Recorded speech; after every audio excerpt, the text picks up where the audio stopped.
En 1990, Nelson Mandela est enfin libéré de la prison Victor Verster après 27 ans. Sa libération est mal vue par les racistes qui le considèrent comme un terroriste. Mais elle inspire les Noirs à se battre davantage pour leurs droits, plaçant le pays au bord d'une guerre civile.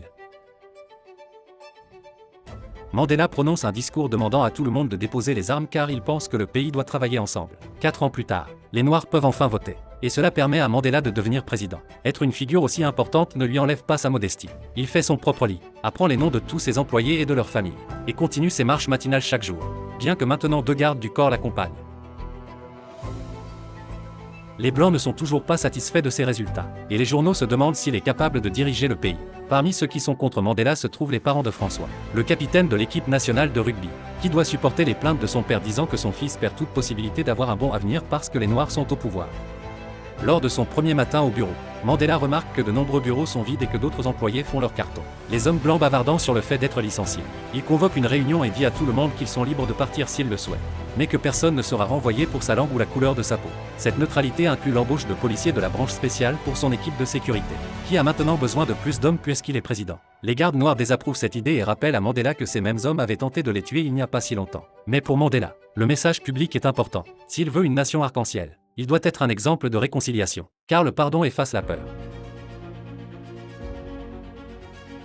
Cette idée n'est toujours pas bien accueillie par les gardes noirs, mais ils feront ce que Mandela dit, et ils apprendront aux nouveaux gardes à bien s'occuper de leur président. Par exemple, Mandela veut toujours qu'il sourie quand il repousse les gens. La première mission vraiment compliquée pour les gardes du corps est de protéger Mandela pendant un match de rugby. L'équipe nationale, appelée les Springboks, contre l'Angleterre. Les Springboks sont une équipe composée de joueurs blancs, sauf Chester, et la plupart de leurs supporters sont contre Mandela. La situation est si tendue que les Sud-Africains noirs encouragent l'Angleterre au lieu de leur propre équipe. Mandela fait confiance à ses gardes et n'a pas peur d'aller sur le terrain pour serrer la main des deux équipes, ignorant les huées qu'il reçoit de certaines personnes. Pour défendre son point de vue, il s'approche du public et remercie les Blancs qui portent le nouveau drapeau pour leur soutien. Ses gardes du corps le retirent juste avant qu'il ne soit frappé par une tasse lancée par un haineux dans la foule. Malheureusement, les Springboks perdent le match, ce qui annonce un sombre avenir pour la Coupe du Monde qui se tiendra dans un an ici en Afrique du Sud. Plus tard à la télévision, le commentateur sportif Johan dit que les Springboks ont fait honte à leur nation et ne méritent pas de porter le vert et or. Il n'est peut-être qu'un seul homme, mais il est très influent auprès des fans de sport. Pour finir la journée sur une mauvaise note, Mandela reçoit un message de sa fille disant qu'elle annule sa visite ce week-end sans expliquer pourquoi. Les Springboks sont tellement mal vus qu'un pauvre garçon noir refuse le don d'un maillot des Springboks car il se ferait battre s'il le portait. Le lendemain, le Conseil sud-africain des sports, dominé par les Noirs, décide que les Springboks doivent perdre leur couleur, leur emblème et leur nom. Ignorant l'avertissement de sa secrétaire sur les risques pour sa réputation, Mandela interrompt la réunion du Conseil et prononce un discours demandant leur soutien pour les Springboks, qu'il appuie par sa propre expérience en prison. Il a étudié les hommes blancs qui l'ont enfermé pour savoir comment les battre. Mais désormais, ils ne sont plus des ennemis. Ils doivent être une nation unie. S'ils retirent l'équipe de rugby, les Noirs prouveraient qu'ils sont les sauvages que les autres croient qu'ils sont. À la fin, la proposition de Mandela passe avec une seule voix d'avance. Malheureusement, les Springboks perdent aussi leur match suivant. Mandela commence à voyager dans d'autres nations avec son message, y compris aux États-Unis, au Japon et à l'ONU. À son retour, il reprend ses marches matinales, mais son humeur s'assombrit quand un nouveau garde du corps lui demande des nouvelles de sa famille. Fâché, Mandela rentre chez lui, et le garde noir explique au nouveau que Mandela est séparé de sa femme et de ses enfants. Plus tard, au petit déjeuner, Mandela découvre dans le journal que le taux de criminalité augmente dans le pays et que l'entraîneur et le manager des Springboks ont été renvoyés. François reste capitaine, ce qui plaît à Mandela. Quelques heures plus tard au bureau, Mandela reçoit son premier salaire et est choqué par son montant. Il décide donc d'en donner un tiers à des œuvres de charité, espérant que d'autres politiciens feront de même. Il invite aussi François à prendre le thé pour discuter de l'avenir des Springboks. François explique qu'il dirige par l'exemple, ce que Mandela approuve. Mais il souligne que l'équipe a besoin d'inspiration pour donner le meilleur d'elle-même. Quand François part, il comprend que Mandela lui demande de gagner la Coupe du Monde. Quelque temps plus tard, Mandela revoit sa fille, mais elle est en colère qu'il ait embauché les policiers qui avaient expulsé la famille de leur maison quand il était en prison. Et elle écourte la discussion. Ensuite, Mandela appelle un expert sportif pour en savoir plus sur la Coupe du Monde de rugby. Et en apprenant que les matchs seront suivis par des milliards de personnes, il élabore un plan pour montrer au monde la vraie Afrique du Sud. Pendant ce temps, les Springboks s'entraînent dur quand le responsable des relations publiques annonce que l'équipe va organiser des cliniques d'entraînement dans les townships du pays. Les joueurs détestent l'idée, mais ils doivent obéir car l'ordre vient de Mandela. Et François, en tant que capitaine, soutient le plan. Le lendemain, l'équipe est emmenée dans l'un des villages les plus pauvres de la région, recevant la dose de réalité dont elle avait besoin. Les enfants qu'ils vont entraîner aujourd'hui ne reconnaissent que Chester et l'accueillent avec des acclamations. Mais au fil des heures, les enfants comme les joueurs s'amusent beaucoup ensemble. À la fin de la journée, l'équipe part après avoir laissé une pancarte avec le slogan de Mandela pour cette campagne: une équipe, un pays. Cette séance d'entraînement apparaît ensuite aux infos et Mandela la montre à son cabinet, expliquant qu'elle vaut son discours. Les Springboks commencent à voler dans un avion avec le visage de Chester dessus, ce qui fait aussi partie de la campagne. Il y a déjà plus de supporters noirs qui les attendent à chaque aéroport. Et Johan se dit prudemment optimiste. Mandela commence à mémoriser le nom de chaque joueur pour les saluer correctement, et apparaît dans l'émission de Johan pour encourager le soutien à l'équipe nationale. Les Springboks font leur course matinale dans les rues pour être vus de tous. Et François essaie de convaincre son équipe d'apprendre à chanter correctement l'hymne national, car il se contente d'en bouger les lèvres. Malheureusement, les autres joueurs refusent.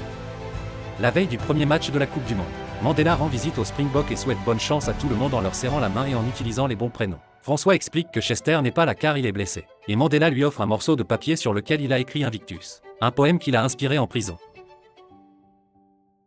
Le lendemain, Mandela assiste au match et célèbre autant que le public lorsque les Springboks battent l'Australie. Plus tard dans la soirée, Mandela assiste à un dîner mondain pendant que l'équipe fait la fête dans un bar.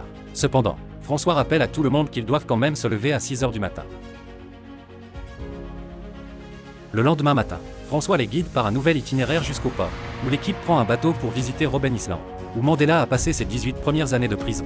François voit la minuscule cellule de Mandela et est impressionné que le président ait pu y passer tant d'années tout en pardonnant à ceux qui l'Y avaient enfermé. La prochaine fois que les gardes viennent chercher Mandela pour sa marche matinale, ils le trouvent inconscient devant la maison. Le médecin dit que le stress a fini par l'atteindre, ce qui signifie que Mandela ne peut pas assister au prochain match. Mais Chester, lui, y assiste, et les Springboks battent Samoa. Le match suivant est contre la France, et les Springboks les battent sous une pluie battante pendant que Mandela mène des négociations commerciales à l'étranger. Maintenant que l'équipe est en finale, Mandela s'assure que son emploi du temps est libre pour ne pas la manquer. L'Angleterre perd en demi-finale, donc l'adversaire des Springboks sera les redoutables All Blacks de Nouvelle-Zélande. Les victoires ont l'effet que Mandela espérait, et toute la nation encourage maintenant les Springboks. L'effet se voit aussi dans les petits gestes. Les gardes du corps de Mandela ont commencé à jouer au rugby ensemble, leur méfiance glaciale laissée derrière eux. Et quand François obtient des billets pour sa famille, il en inclut un pour la femme de ménage noire. Après avoir demandé un rapport sur l'histoire des All Blacks, Mandela comprend pourquoi ils sont si redoutables et commence à réfléchir à des moyens d'inspirer les Springboks aussi puissants que le haka des All Blacks. Le matin avant la finale, les Springboks partent pour leur dernière course et tous les voisins sortent pour les soutenir. Le stade est incroyablement plein, avec des gens de toutes les couleurs, y compris le garçon qui avait refusé le maillot. Johan est aussi présent, parlant de l'équipe sur un ton bien plus positif maintenant. Les gardes du corps sont extrêmement prudents à cause de la foule immense. Mais ils sont effrayés lorsqu'un avion commence à voler dangereusement près du stade.